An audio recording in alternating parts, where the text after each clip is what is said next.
Kwa majina naitwa Kamishna Msaidizi Mwandamizi Safia Jongo, kamanda wa polisi mkoa wa Geita. Maeneo ya Msasa na mgodi mkubwa ambao una wachimbaji wadogo. Tarehe 29 mwezi wa 3 2026 majira ya saa 4 asubuhi, maduara manne, kwa lugha ya kichimbaji wanasema yalijiponji, yani yalititia.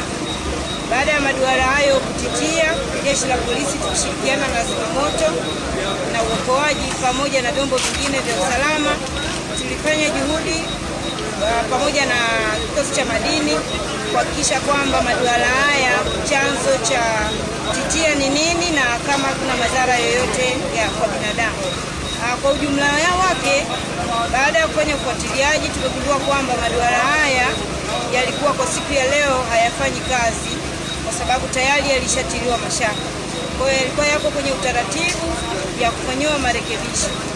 Baada ya kupata taarifa hiyo, tuliona kwamba tusilizike tu na hiyo taarifa. Kwa hiyo tulianza juhudi kwa kushirikiana na uongozi wa mgodi kuhakikisha kwamba tunalifukua hilo eneo lote ambalo limejifikia ili tuhakikishe kwamba hakuna madhara yoyote kwa binadamu.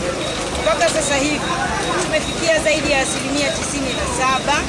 ya ufukuaji wa eneo hili na tumeikuta jenereta ambayo ilikuwa juu ya haya maduara.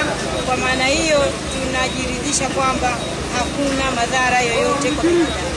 Uvumi uliotokea ni mkubwa sana kwamba watu zaidi ya 200, wengine 50, lakini mimi kamanda wa polisi mkoa wa Geita na wathibitishia Watanzania kwamba mgodi huu ni kweli maduara manne yalititia, lakini hadi muda huu tunawathibitishia kwamba hakuna madhara yoyote kwa binadamu.